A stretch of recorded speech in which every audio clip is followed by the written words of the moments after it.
যাদের নিখুঁত কারুকাজে বিশ্ব চিনেছে বাংলার ঐতিহ্য, প্রজন্মের পর প্রজন্ম ধরে যে হাতগুলো সুতোয় জড়িয়ে দিচ্ছে স্বপ্ন, সেই তাঁতিরা আজও সাদামাঠা জীবনে বেঁচে থেকে নিজের অজান্তে বুনে চলেছেন দেশের খ্যাতি।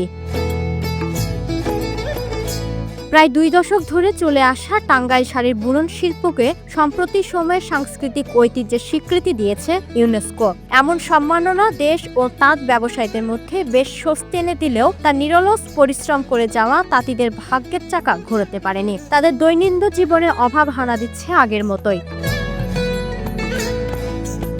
একটা সময় এই অঞ্চলের কাপড়ের বিশেষ চাহিদা থাকলেও দিনে দিনে সেই চাহিদায় কিছুটা ভাটা পড়েছে। বেশিরভাগ মানুষই আজকাল মেশিনে বানানো জামা কাপড়ের প্রতি নির্ভরশীল হয়ে ওঠায় হাতে বোনা তাঁতের শাড়ি বেচা কেনায় কিছুটা মন্দা চলছে, যা তাঁতিদের এক অসহনীয় দারিদ্রতার মুখোমুখি করে দিচ্ছে। আমাদের এলাকায় তাঁত আছিল খুব, এই পারলমের কারণে হ্যান্ডলুম পারলম আবার নতুন একটা আছে ল্যাব, এই 3টা তাঁতের কারণে আমাকে এই শিল্প তাঁতখানা নষ্ট হয়ে গেছে। অনেক চাহিদা না, আগে চাহিদা ছিল, এখন চাহিদা একটু কম।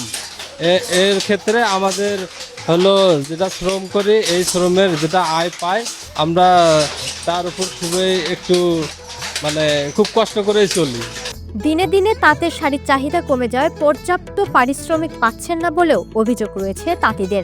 আগে যেভাবে কাজ করছি সে অনুযায়ী এখন আর সেরকম মান নাই, এই তাঁতের মান নাই মনে করেন পরিশ্রম করি ঠিকই, কিন্তু পরিশ্রমের মজুরি তেমন পাওয়া যায় না। কাপড় নামামু আমাদের 450 টাকা মজুরি, 1 পিস বানাইলে 450 টাকা, 2 পিস বানাইলে 900 টাকা।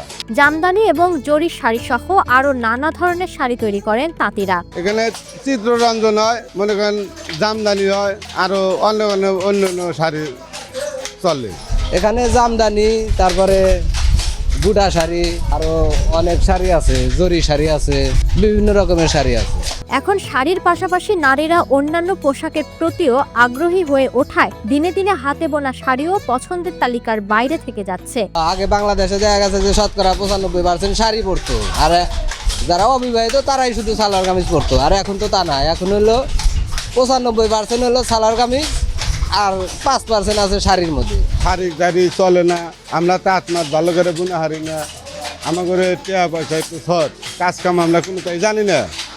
মিয়া চালটা যদি শাড়ি মারি পরে আমাদের একটু চলাফেরা মনে করেন ভালো হবে, কাজ কাম করবো, টাকা পয়সা একটু আমদানি বেশি হবো, ছেলেবেলে লিয়ে খামো।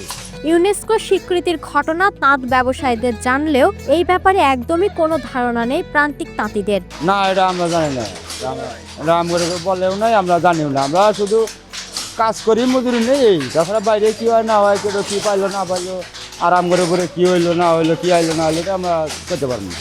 তবে এই স্বীকৃতিকে তাঁত ব্যবসায়ীরা উৎসর্গ করতে চান অঞ্চলের প্রান্তিক তাঁত শিল্পীদের। তারা কিন্তু জানে না ইউনেস্কো কি জিনিস। এটা আমরা আশা করি আমাদের পাটকেলের ব্যবসায়ী সমিতি আছে, তাদের মাধ্যমে আমাদের যারা প্রান্তিক তাঁতি আছে তাদের জানানো যে আমরা পুরস্কারটা পেয়েছি আপনাদের কারণে, আপনাদের শিল্পের কারণে, আপনাদের কাজের কারণে। শ্রমিকরাই আমাদের প্রাণ। ব্যবসায়ীদের দাবি, তাঁতিদের শ্রমের যথাযথ মূল্যায়ন করতে চাইলেও প্রযুক্তির এই যুগে অন্যান্য ব্যবসায়ীদের সাথে তাল মিলে উঠতে পারছেন না। আমাদের তাঁত শিল্পে আপনি দেখেন, একটা শাড়ি তৈরি করতে 7 দিনে যদি একটা শাড়ি তৈরি করে বা 3 দিনে একটা শাড়ি তৈরি করে, তার মজুরি দিয়ে, সুতা দিয়ে, ওই দামটা যখন আমরা কস্টিং করতে যাই তখন কিন্তু শাড়িটা আমরা মার্কেটের থেকে হোঁচট খাচ্ছি মেশিনের শাড়ির সাথে, যে কারণে আমরা কিন্তু মজুরিটা সঠিকভাবে দিতে পারছি না। এই স্বীকৃতি ব্যবসায়ী ও তাঁতিদের জীবন মানে খুব একটা পরিবর্তন না এনে দিলেও তাঁত শিল্পের প্রতি ইউনেস্কো সম্মাননা ধরে রাখতে তারা আরো উজ্জীবিত থাকবেন বলেও জানান। আসলে ইউনেস্কোর যে আমরা, এটা তো আসলে একটা সম্মান, এটার জন্য আমাদের পরিবর্তনের কিছু আশা আমরা করতেছি না, আসলে কারো আশা করাও ঠিক হবে না। এটা আসলে একটা সম্মান পাইছি, এখন এই সম্মানটাকে